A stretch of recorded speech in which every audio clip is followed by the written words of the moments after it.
Welcome to the Leadership and Learning Podcast with Dr. JBT, where we dive deep into the art of leadership for emerging and advancing leaders. Whether you're just starting out or looking to sharpen your skills, this podcast is your go-to resource. We'll explore real-world scenarios, actionable solutions, and expert advice with insights drawn from Dr. JBT's own experiences and interviews with seasoned leaders. If you're serious about growing as a leader, you've come to the right place.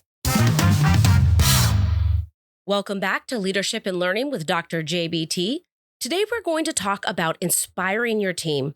I hear leaders often talk about how they want to inspire their team, and it makes me so happy to hear it because I know plenty of leaders who do not think that they need to inspire anyone. That said, it is much easier said than done. To start, I want to encourage you to reflect on the last time you were inspired by a leader. What did they do? What did they say? Why did it inspire you? I believe this is the best place to start thinking about how to be inspirational. I would spend a lot of time here. I know I do. I also like to reflect on leaders who don't inspire me. I ask myself the exact same questions. What did they say? What did they do? And why do I not feel inspired? We can learn as much from leadership from good examples as we do from bad ones. But I want you to be kind. It is not easy, and it doesn't come naturally to most people. It requires a lot of intentionality and time. So I remember as a new leader, the president of the company where I worked, she was inspiring. When she spoke, I would lean in and listen because I knew I was going to be encouraged and motivated. Her approach was through stories, and she told great stories. Some of those stories would be personal to her and her own experiences. Other stories were from what she read or learned through interactions with others. Her stories were captivating. Her stories connected to something within her, and then ultimately within me. Her stories caused me to pause and think about the message within. I would leave these settings after she shared, and I left connected to a cause. I would sit in my office and in meetings and reflect on her stories and the message they conveyed. They impacted me. She was the kind of leader you would work hard for because you wanted to make her proud. She valued each person and their contribution and highlighted those contributions, often using them as examples in her stories.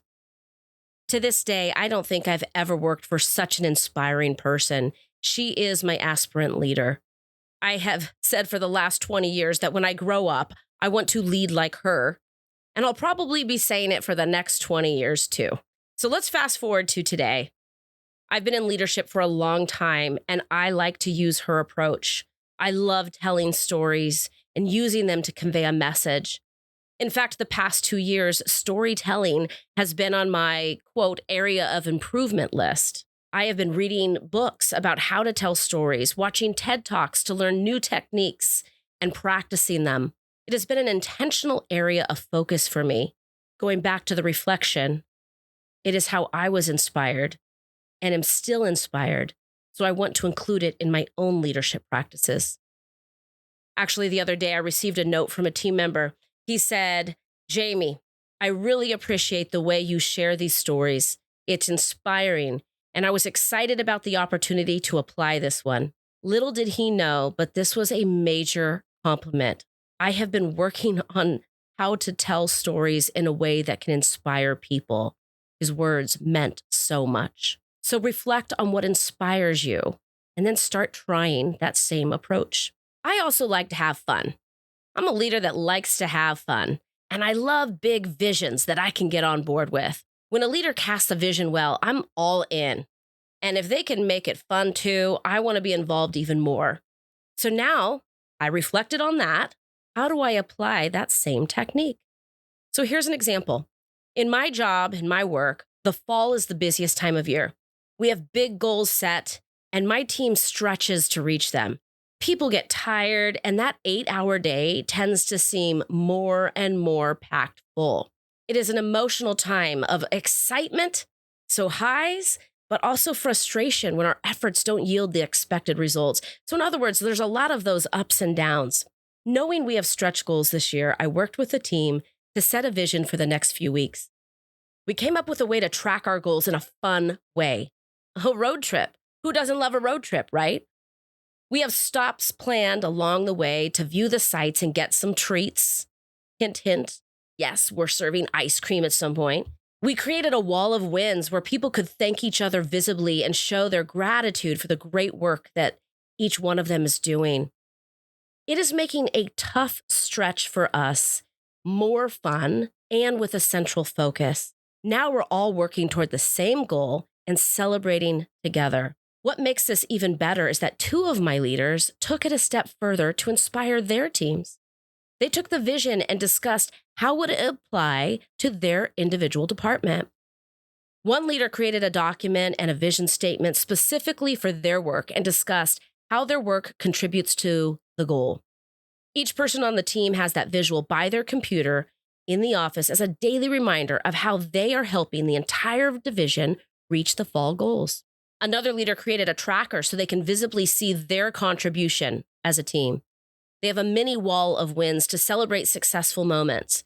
Again, this is focusing on how this specific team is contributing to the whole.